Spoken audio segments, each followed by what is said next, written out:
अगले लेक्चर में बताया गया था कि यदि सेल का विद्युत वाहक बल E, आंतरिक प्रतिरोध स्मॉल r, बाह्य परिपथ का प्रतिरोध कैपिटल R हो तो I बराबर E upon capital R plus small r, या E बराबर I R plus I into small r। I into R को प्रतिरोध R के सिरे का विभवांतर कहते हैं। इसको बाह्य परिपथ का विभवांतर भी कहा जाता है। इसे सेल का टर्मिनल विभवांतर भी कहते हैं और भी से प्रदर्शित करते हैं। तो I बराबर E बराबर V प्लस आई आर, या V बराबर E माइनस आई आर। यहाँ तक बताए थे और हमने कहा था कि जैसे जैसे धारा के मान को बढ़ाते जाएंगे सेल का टर्मिनल विभवांतर घटता जाएगा। जबकि ओम का नियम कहता है कि धारा और विभव एक दूसरे के अनुक्रमानुपाती होते हैं। तो लगता है कि ओम का नियम का पालन नहीं हो रहा है, नहीं, ऐसा नहीं है। ओम के नियम का पालन हो रहा है। जैसे जैसे सेल से ली जाने वाली धारा के मान को बढ़ाते जाएंगे I इंटू R का मान ओम नियमानुसार बढ़ता जाएगा और टर्मिनल विभवांतर कम होता जाएगा। I इंटू स्मॉल r को सेल का आंतरिक विभव पतन कहते हैं, इंटरनल पोटेंशियल ड्रॉप कहते हैं। अर्थात सेल का विद्युत वाहक बल दो भागों में बढ़ जाता है। एक भाग बाह्य परिपथ में धारा को बनाए रखता है और दूसरा भाग सेल के अंदर धारा के प्रवाह को बनाए रखता है। इस दूसरे भाग को ही आंतरिक विभव पतन कहा जाता है। यदि I बराबर 0 तो V बराबर E, यानी किसी सेल से धारा न ली जाए, अर्थात सेल का परिपथ ओपन हो, खुला परिपथ हो, तो सेल के सिरों का विभवांतर उसका विद्युत वाहक बल होता है। यदि I बराबर 0 तो V बराबर E, सेल का टर्मिनल विभवांतर उसका विद्युत वाहक बल कहलाता है। जैसे जैसे सेल से ली गई धारा के मान को बढ़ाते जाएंगे, क्योंकि R 0 है तो टर्मिनल विभवांतर कोई प्रभाव नहीं पड़ेगा। यदि R बराबर 0 तो V बराबर E। यदि आदर्श सेल है उसका आंतरिक 0 है, तो इसके सिरों का विभवांतर प्रतिरोध बढ़ाते जाएंगे या घटाते जाएंगे, टर्मिनल विभवांतर पर कोई प्रभाव नहीं पड़ेगा। आई बात समझ में? यदि R 0 है तो टर्मिनल विभवांतर हमेशा वही रहेगा जो सेल का विवाहक बल है।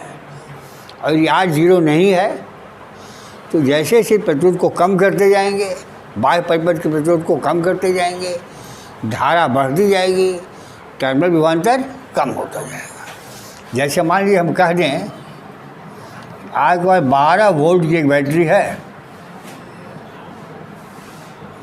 इसके समांतर क्रम में श्रेणी क्रम में 6 ओम का प्रतिरोध लगा है। चूँकि आंतरिक प्रतिरोध 0 है तो I बराबर V बटा R, E बटा R कितना हो गया 12 बटा 6, 2 एम्पियर। यदि इसके समांतर क्रम में हम 3 ओम का और जोड़ दें और कह दें कि प्रत्येक प्रतिरोध से धारा बताओ, तो चूँकि आंतरिक प्रतिरोध 0 है इसलिए 6 ओम से धारा 2 एम्पियर की होगी और 3 ओम से धारा हो जाएगी 12 बटा 3, 4 एम्पियर। कुल धारा हो गई 6 एम्पियर। जब आंतरिक 0 है तो अब तुल्य धारा निकालने के लिए तुल्य प्रतिरोध निकालने की कोई आवश्यकता नहीं है। प्रत्येक प्रतिरोध से अलग धारा निकाल लिया और वही जोड़ दिया। जैसे 6 ओम से धारा 12 बटा 6, 2 एम्पियर। 3 ओम से धारा 12 बटा 6 और 12 बटा 3 बराबर 4 एम्पियर। ये I1 हो गया, ये I2 हो गया। कुल धारा I बराबर I1 प्लस I2, 2 धन 4 कै एम्पियर हो गया, 6 एम्पियर। ये जब तुल्य प्रतिरोध निकालते हैं तो 6 और 3 और समांतर क्रम में जुड़े हैं, इनका तुल्य प्रतिरोध 2 ओम हो गया, तुल्य धारा हो गई 12 बटा 2, 6 एम्पियर। तो ऐसी स्थिति में तुल्य प्रतिरोध निकालने की कोई आवश्यकता नहीं रह जाती है। लेकिन यदि इसी प्रश्न में दिया जाता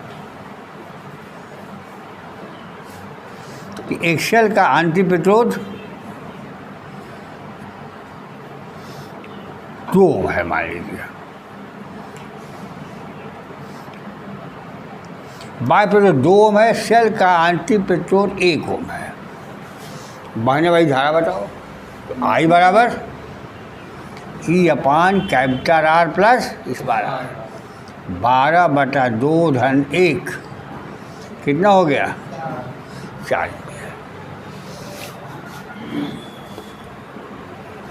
यदि सवाल में कह देता कि इसके साथ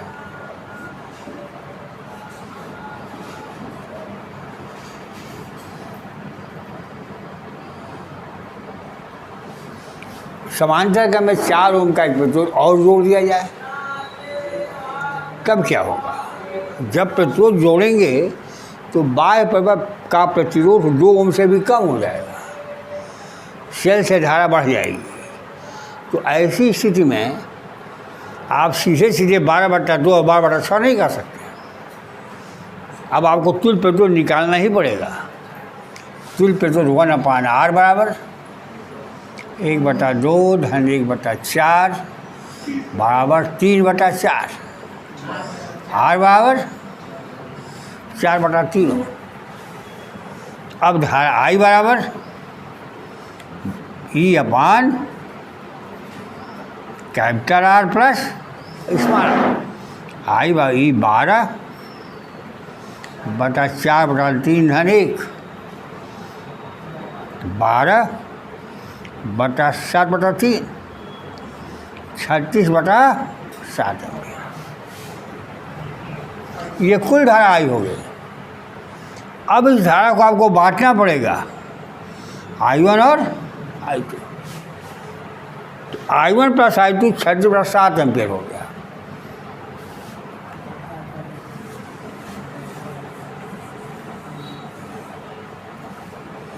I1 प्लस I2 बराबर 36/7 और I1 अपान I2 R2/R1, R2 4 ओम और R1 2। तो I1 बराबर 2I2, यहाँ मान रख दिया 2I2 प्लस I2 बराबर 36/7। तो I2 बराबर 12/7 एम्पियर।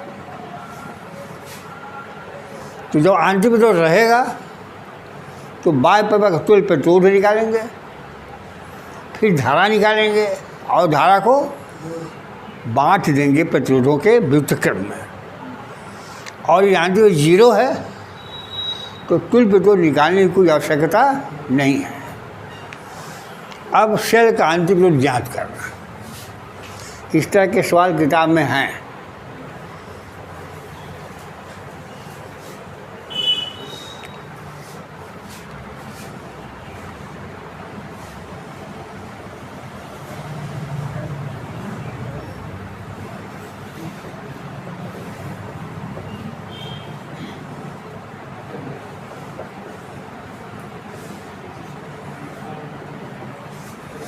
अब मान लीजिए ऐसे पूछा जाए कि किसी सेल का आंतरिक प्रतिरोध किन किन भौतिक राशियों पर निर्भर करता है, तो पहला है विलयन की सांद्रता पर। विलयन माने वैद्युत अपघट्य की सांद्रता पर। वैद्युत अपघट्य की सांद्रता को बढ़ा दिया जाए तो विलयन में आयनों की संख्या बढ़ जाएगी, और जब आयनों की संख्या बढ़ेगी तो टक्करों की संख्या भी बढ़ जाएगी। तो विलयन की सांद्रता बढ़ाने पर आंतरिक प्रतिरोध का मान बढ़ जाता है। इलेक्ट्रोड्स के मध्य की दूरी पर, इलेक्ट्रोड के मध्य की दूरी को बढ़ा दें तो एक इलेक्ट्रोड से दूसरे इलेक्ट्रोड तक जाने में आयनों को ज़्यादा दूरी तय करनी पड़ेगी, टक्करों की संख्या बढ़ेगी, आंतरिक प्रतिरोध बढ़ जाएगा। प्लेटों के क्षेत्रफल को बढ़ा दें तो आंतरिक प्रतिरोध घट जाता है, और विलयन का ताप बढ़ जाए तो श्यानता घट जाती है विलयन की, और श्यानता के घटने से आयनों की मोबिलिटी बढ़ जाती है, अधिक सुगमता से टहलने लगते हैं विलयन में, आंतरिक कम हो जाता है। तो आंतरिक निर्भर करता है विलयन की सांद्रता पर, प्लेटों के मध्य की दूरी पर, प्लेटों के क्षेत्रफल पर और विलयन के ताप पर। अब आंतरिक प्रतिरोध ज्ञात करना में 3 प्रैक्टिकल आपको करने होंगे। पहला होगा मीटर व वोल्टमीटर की सहायता से सेल का आंतरिक प्रतिरोध ज्ञात करना। दूसरा होगा प्रतिरोध बाक्स की सहायता से, और तीसरा होगा विभव मापी की सहायता से। तो उसको आप बाद में पढ़ेंगे इसी चैप्टर में। तो अमीटर व वोल्टमीटर की सहायता से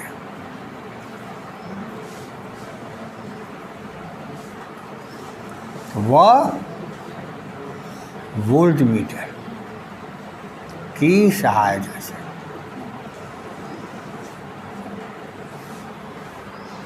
आप जिस सेल का आंतरिक ज्ञात करना होगा,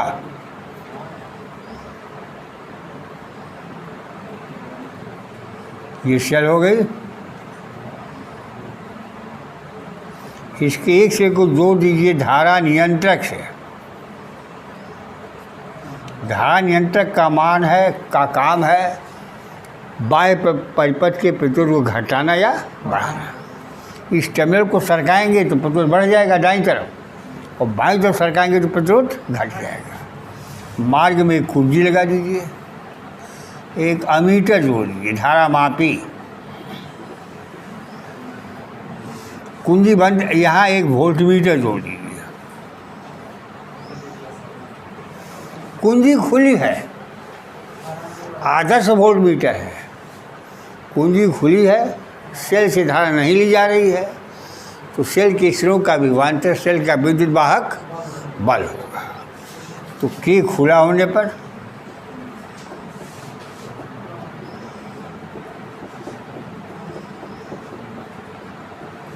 वोल्टमीटर का पाठ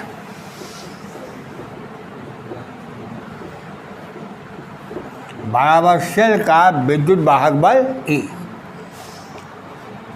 के बंद होने पर अब धारा बहेगी, और जब सेल से धारा बहती है तो सेल की सिरों का विभवांतर बाह्य परिपथ का विभवांतर होता है।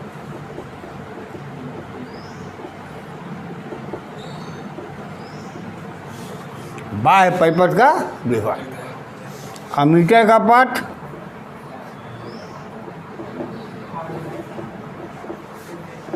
बार आई, तो ई मालूम हो गया, भी मालूम हो गया, आई होगा। आर बराबर ई माइनस भी बाई आई, भी बाई माइनस आई आर होता है, तो आर बराबर ई माइनस भी बताई। ई भी और आई मालूम है, स्मॉल आर का मान निकल जाएगा। मान लीजिए आपको प्रैक्टिकल का दूसरा पाठ लेना है, तो धारा नियंत्रक की इस टर्मिनल को थोड़ा आगे पीछे सरका देंगे, बाह्य परिपथ का प्रतिरोध बदल जाएगा, धारा का मान बदल जाएगा, भी का मान बदल जाएगा, दूसरी नहीं आ जाएगी। इस तरह से 4-5 रीडिंग नोट करके हर रीडिंग की अलग अलग गणना करते हैं और फिर सबका औसत निकाल लेते हैं।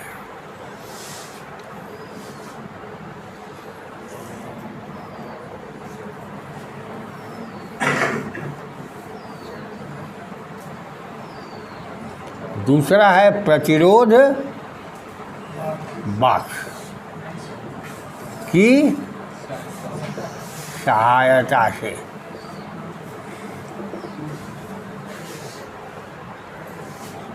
देखिए सेल हो गया,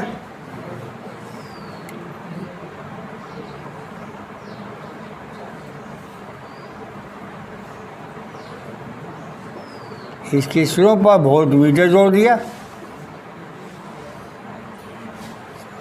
कोई कष्ट नहीं होगा वोल्टमीटर बांधने में, और यहाँ जोड़ दिया एक प्रतिरोध बाक्स।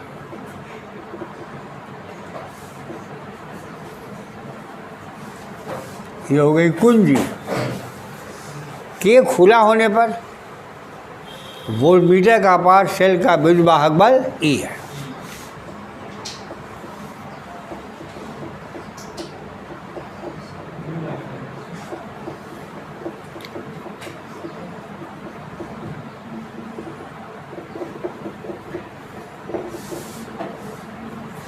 के बंद होने पर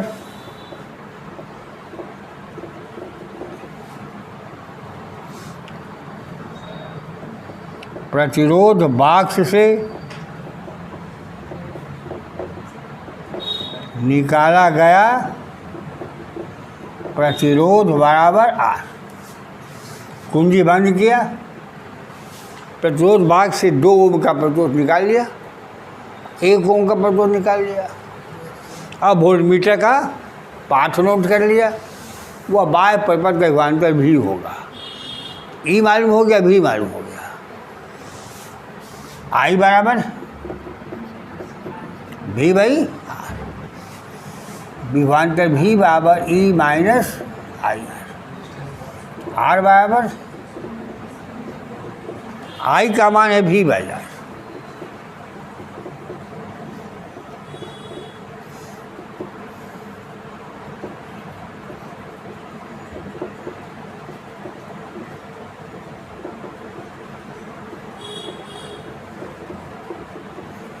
स्मॉल आर बराबर कैपिटल आर ई बटा भी माइनस 1। कैपिटल आर मालूम है, भी मालूम है, ई मालूम है। तो पहली बार 1 ओम का प्रतिरोध निकालेंगे, भी का मान नोट कर लेंगे। दूसरी बार 2 ओम का प्रतिरोध निकालेंगे, भी का मान नोट कर लेंगे। तीसरी बार 3 ओम का प्रतिरोध निकालेंगे, तो आर के 3 मान आ जाएंगे। तीनों का औसत निकालेंगे। हाँ समझ में। तो धीरे धीरे सवालों को हल कीजिए।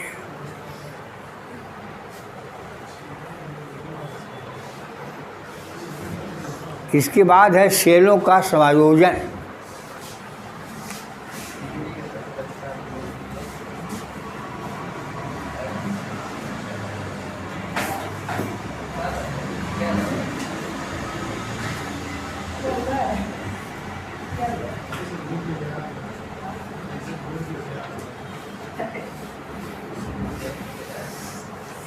श्रेणी क्रम किसे कहते हैं? हाँ हाँ, सीरीज कम्बिनेशन किसे कहते हैं? जब एक का क्या होता है एंड दूसरे के एंड से जुड़ा हो।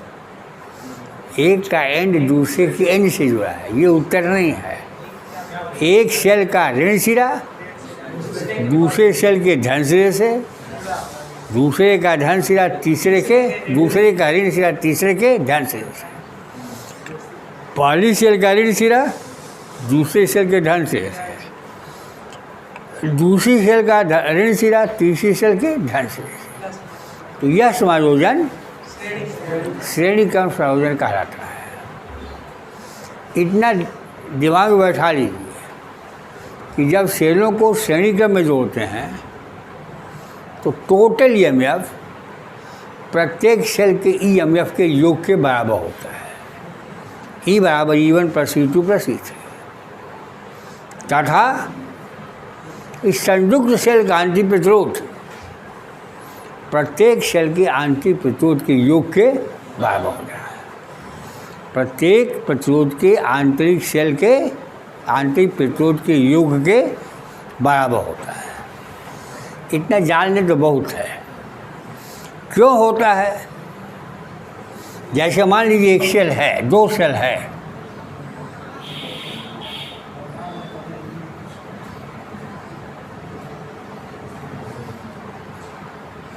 जिनके विद्युत बराबर E1 R1 E2 और R2 है।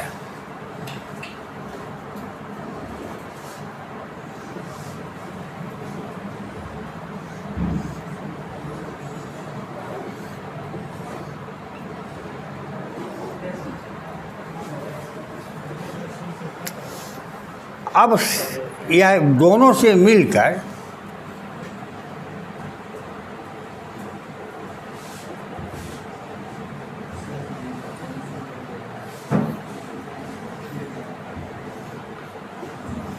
एक नई सेल की भांति व्यवहार कर रही हैं जिसका तुल्य EMF ई इक्विवेलेंट कह दिया, इसका तुल्य R इक्विवेलेंट कर दिया। यह पॉइंट A हो गया, यह पॉइंट C हो गया, ये पॉइंट C हो गया, पहला और अंतिम सिरा।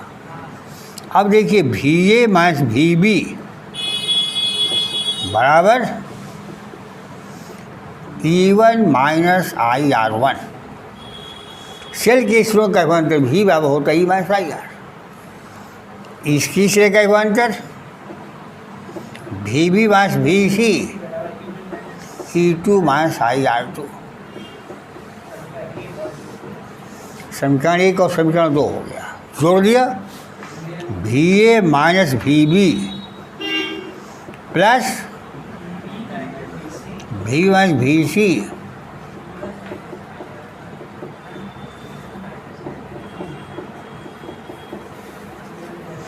VB से VB कर दिया। VA माइनस VC बराबर E1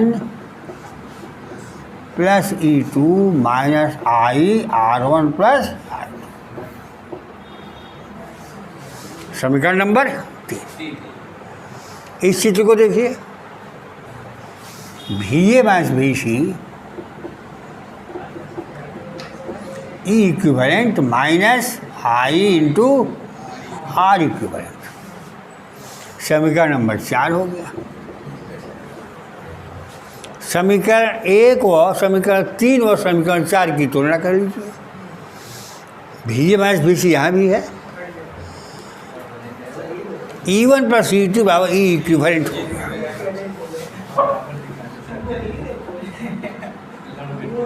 E इक्विवेलेंट बराबर E1 plus E2। R equivalent बराबर R1 प्लस R2। तो ये सेलों को श्रेणी क्रम में जोड़ते हैं तो बाय परिपथ में लगा परिणामी EMF प्रत्येक सेल की EMF के योग के, यदि n सेल होंगी तो E1 plus E2 plus E3 plus dot dot EN हो जाएगा। कुल अंत में तो R equivalent R1 plus R2 plus R3 dot dot RN हो जाएगा। R इक्विवेलेंट बराबर कौन बोला है? देखिए ये E1 माइनस IR1 है, दोनों को जोड़ेंगे तो E1 प्लस E2 नहीं हो जाएगा। I कॉमन लिया, हाँ ये I हो गया।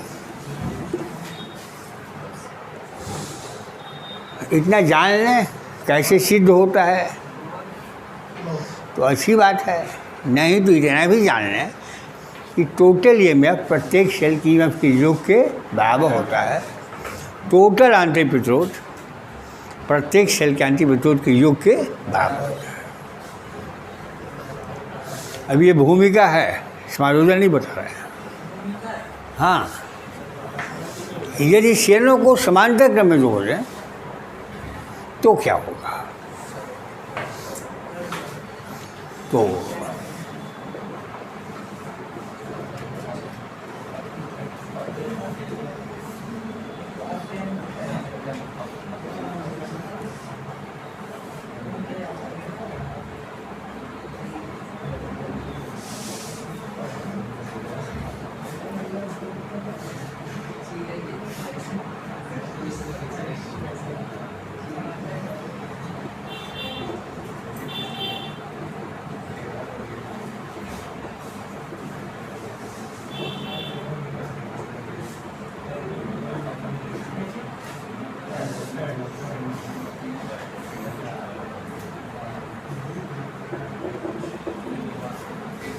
यही ना होगा।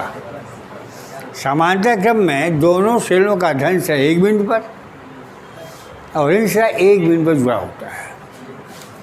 तो VA माइनस VB बराबर भी ये हो गया सेल का टर्मिनल विभवांतर। तो दोनों सेलों का टर्मिनल विभवांतर समान होगा।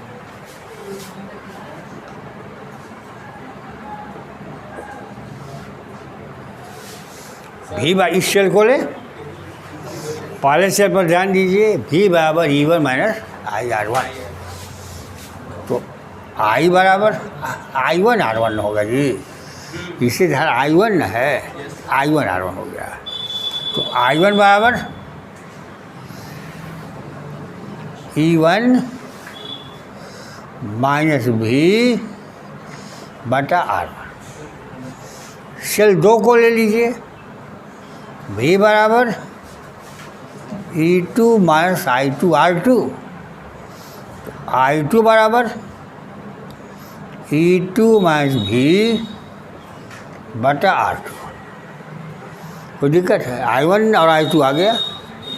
कुल धारा I बराबर I1 प्लस I2, तो I बराबर E1 माइनस भी बटा R1 प्लस E2 माइनस भी बटा R2 बराबर E1 अपान R1 प्लस E2 अपान R2 माइनस भी 1 अपान R1 प्लस 1 अपान R2, या I बराबर E1 R2 plus E2 R1 अपान R1 R2 माइनस भी R1 प्लस R2 बटा R1 R2। ये भी हो गया। अब आपको निकालना है भी बाई माइनस IR1, वास्तव को निकालना है। तो टर्मिनल विभवांतर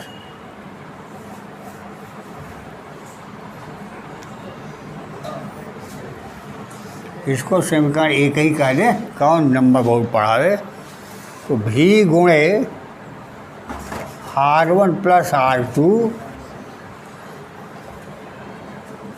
बटा R1 R2, इसको इधर ले लिया,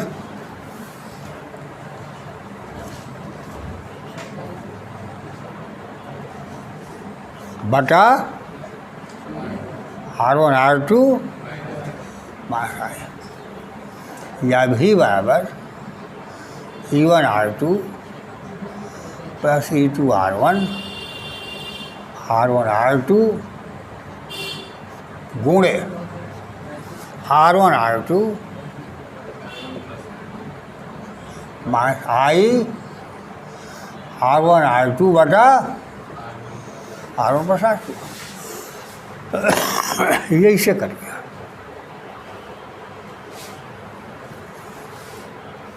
क्या पलट रहे हो? तो भी बराबर E1 R2 plus E2 R1 upon R1 plus R2 minus I R1 R2 upon R1 plus R2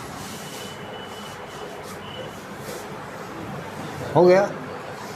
अब आप यह जान लीजिए, यह भी बराबर होता है E equivalent minus I R equivalent. दोनों सेलों का परिणामी विद्युत बल माइनस I इंटू दोनों सेलों का परिणामी इंटरनल रेजिस्टेंस। तो परिणामी विद्युत बल E इक्विवेलेंट बराबर E1 R2 plus E2 R1 अपान R1 प्लस R2 और R इक्विवेलेंट बराबर R1 R2 अपान R1 प्लस R2 या 1 अपान R इक्विवेलेंट बराबर 1 अपान R1 प्लस 1 अपान R1। अर्थात ये सेलें समांतर क्रम में जुड़ी हों तो प्रत्येक सेलों के आंतरिक विद्युत को समांतर क्रम में जुड़ा हुआ मान सकते हैं। जैसे n सेल हैं, सबकी आंतरिक विद्युत आइडेंटिकल है, समान है, तो 1 अपान R इक्विवेलेंट 1 अपान R प्लस 1 अपान R प्लस 1 अपान R। यदि सेलें इक्विवेलेंट हैं R1 R2 बराबर हैं, यदि R1 बराबर R2 बराबर R, तो समीकरण 2 से E इक्विवेलेंट बराबर E1R प्लस E1R बटा R प्लस R बराबर E1। R1 R2 बराबर R है, सेलों के EMF भी बराबर है, सेलों के EMF भी बराबर हैं, तो E equivalent E1R plus E2R बटा R plus R1 plus R1, अरे R प्लस R बराबर। तो यदि समान आंतरिक प्रतिरोध की दो सेलों समांतर क्रम में जोड़ी जाती हैं तो इक्विवेलेंट EMF प्रभावित नहीं होता, वही होगा जो एक सेल का होगा। ऐसे 10 सेल को समांतर क्रम में जोड़ दीजिए जिनका EMF E है, तो परिणामी EMF भी E ही रहेगा। कब? जब आंतरिक प्रतिरोध बराबर, और आंतरिक प्रतिरोध बराबर न हो तो ये सूत्र लगेगा E1R2 प्लस E2R1 अपान R1 प्लस R2। 2 सेल रहेगी, तब 3 सेल रहेगी तो झमेला और बढ़ेगा। उस झमेले से निपटने के लिए किरचॉफ नियम आपकी मदद करेगा। तो अगले लेक्चर में किरचॉफ का नियम पढ़ाया जाएगा। तब तक आप सवाल लगाते रहें अपनी किताब से, कल बताया जाए।